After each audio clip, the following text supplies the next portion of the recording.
은퇴할 때 돼가지고 야 도대체 네가 뭘 훔쳐나갔던 거니? 난 알고 있는데 진짜 궁금해서 미치겠다. 이렇게 얘기해요. 그러니까 이 트럭 운전수가 내가 훔쳐나갔던 건 트럭이야 라고 얘기하죠. 체코지방에서 많이 얘기되는 농담의 한 일부입니다. 철학자들이 되게 좋아하는 이제 에피소드 같은 거라고 할 수 있죠. 이제 동유럽 쪽에 이런 식의 이야기들이 되게 많아요. 근데 지금 보면 여기서 얘기하고 있는 거 뭐예요, 결국? 이제 트럭 운전사가 밀수하던 밀수 대상 트럭 안에 봤더니 아무것도 없어. 그죠? 내용물은 없어. 대신에 트럭 자체가 밀수 대상이었던 거야. 그죠? 얘는 안 돼요. 그럼 여기에서 남는 건 뭐예요? 내용이 아니라 형식인 거죠. 어때요? 얘하고 같은 얘기다 라고 얘기할 수 있는 맥락들이 발견되죠. 자, 우리가 대략 눈치는 챘어요. 근데 이걸 문장으로 만드는 게 너무 어렵게 느껴졌어요. 우리가 지난 시간에 한 말이 있죠. 뭐라고 했었어요? 민주주의 얘기하면서 지난 시간에 뭐라고 얘기했었어요? 중학교 2학년짜리 병든 동생이 와서 민주주의가 뭐야? 라고 물어봤을 때 그런 게 있어 라고 얘기하면 안 된다 라고 했잖아요. 적어도 논술 시간에는 말로 설명할 수 없으면 그건 모르는 거다 라고 얘기해야 된다. 이걸 조금 고급지게 표현해서 뭐라고 했죠? 내 언어의 한계가 내 사유의 한계다 라고 지난 시간에 표현을 해봤었죠. 그러니까 무슨 말인지 알겠는데 말이 안 만들어져. 그건 모르는 거라고 쳐야 된다는 거예요. 적어도 논술 시간은 글을 쓰는 시간이니까. 그래서 머릿속으로 이런 내용이겠지 가물. 근데 그 실체가 잡히지 않아. 그럼 그걸 안다고 얘기할 수 있을까?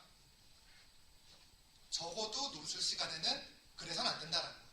조금 더 엄밀하게 생각하자라는 거죠. 조금 더 엄밀하게 표현하자라는 거예요. 그럼 이걸 예를 들면 이 문제를 풀어본다라고 했을 때 말로 만들자면 어떻게 하면 되겠어요? 이런 식으로 하면 되겠죠. 트럭 운전자가 훔쳐가던 것이 트럭 자체였던 것처럼 미디어의 메시지는 그 내용이 아니라 형식을 통해 해석되어야 한다. 말이 돼요? 그렇게 말을 만드는 연습을 해야 돼요. 지금 앞에서 얘기했던 건 뭐예요? 보조관념의 의미를 설명한 거예요. 그리고 뒷부분에서 얘기한 건 뭐예요? 원관념의 의미를 해석한 거죠. 예를 들면 아까 그 얘기했잖아요. TV나 유튜브 보는데 뭘 보는지가 중요한 게 아니라 이 말에 따르면은 내가 TV를 보고 있었다는 사실 자체가 중요한 거예요. 내가 유튜브를 보고 있었다는 사실 자체가 중요한 거죠. 그 TV로, 그 유튜브로 내가 미적분의 발생 기원에 대해서 공부했어. 아무 의미 없다는 거예요. 이 말에 따르면. 너는 그걸 네가 스스로 공부한 게 아니라 남이 공부한 거 들어준 거야. 그거 공부 아니다 라는 의미가 되는 거예요. 자, 이렇게 표현합니다. 이 마셔 맥루한이라고 하는 사람이 이런 얘기를 했다 그랬잖아요. 이제 우리가 문과생이잖아요. 문과생들에게는 여러 개의 진로가 있는데 그 중에 하나가 뭐 매체, 언론정보, 미디어 커뮤니케이션 이쪽으로 희망하는 사람들도 있을 거예요. 반드시 듣게 될 사람이에요.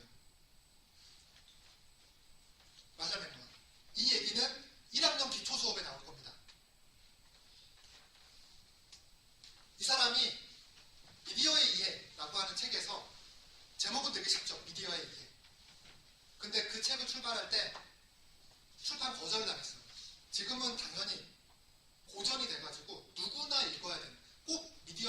본격적으로 공부하지 않더라도 정치학을 하더라도 사회학을 하더라도 문학을 하더라도 반드시 읽어야 돼. 필수 목록이 됐는데 이제 대학 가면 당연히 읽어야 돼. 그 사람이 왜 출판 거절당했냐면은 이야기가 기존에 있던 미디어론하고 너무 다른 거예요. 그래서 너무 다르고 너무 새로운 얘기다 보니까 이건 일반 독자가 이해할 수 있는 얘기가 아니야. 이거 너 출판하고 싶으면 더 쉽게 써. 이래가지고 계속 출판 거절을 당해요. 예를 들면 원래 책이라고 하는 거는 80% 정도의 익숙한 이야기에 20% 정도의 새로운 이야기를 덧붙여서 출간을 해야지 보통 사람들이 읽을 수 있는 책이 되는데 이 사람은 20% 정도의 익숙한 이야기에 80% 정도의 새로운 이야기를 담아내는 책을 썼던 거예요. 그래서 지금은 고전의 반영을 부른 거죠. 이제는 그게 상식이 되버렸거든요. 자, 어쨌든 그 책에서 이 사람이 이 얘기를 하면서 어떤 얘기를 하냐면은 우리가 컴퓨터 화면이나 TV 같은 거 볼 때 UHD 혹은 FHD 혹은 HD 이런 거 들어봤죠? 거기에서 HD에서 H는 하이예요. D는 뭐예요? D.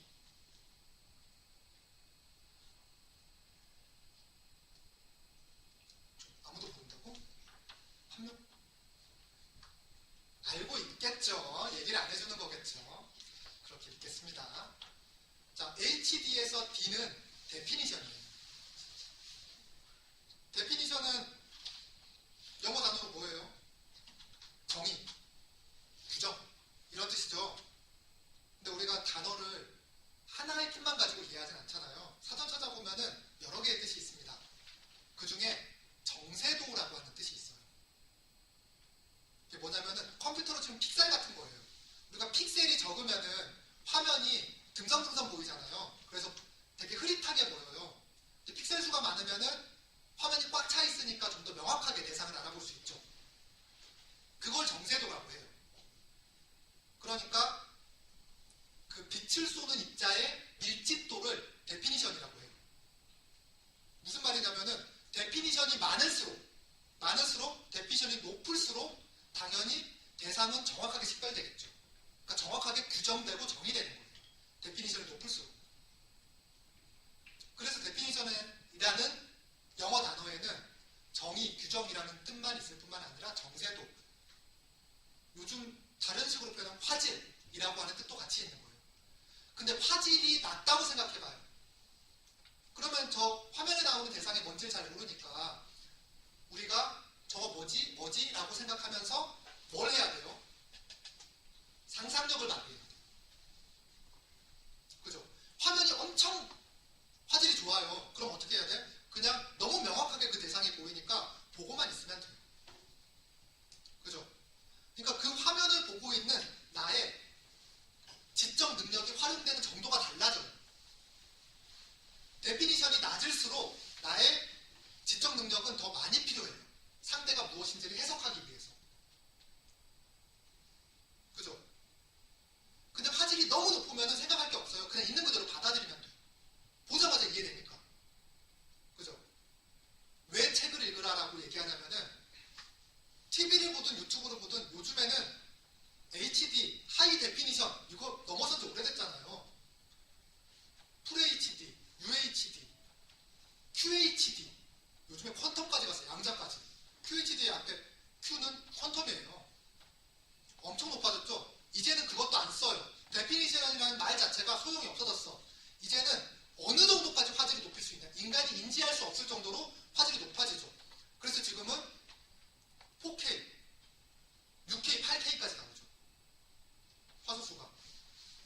그죠? 너무 높아져가지고 이제는 인간의 뇌가 작용을 멈춰버리는 거예요. 화면을 보면서. 그러니까 이 사람이 얘기하고 있는 건 네가 뭘 보냐가 중요한 게 아니라 얼마나 선명한 걸 보고 있느냐가 중요한 거예요. 그래서 네가 그걸 식별하고 이해하기 위해서 지적인 역량을 발휘하고 있냐, 그게 멈춘 상태에서 대상을 바라보냐, 이게 더 중요했던 거죠. 그러니까 미디어 자체가 메시지가 되는 거예요. 어떤 메시지? 네가 멍청해지냐 똑똑해지냐, 그걸 판가름하는 메시지가 되는 거죠. 네가 교양 프로그램을 보고 좋은 강의를 듣는다고 하더라도 네가 생각하지 않고 남이 생각해 주는 걸 듣고만 있는다면 네 뇌는 발달하지 않아. 라는 얘기.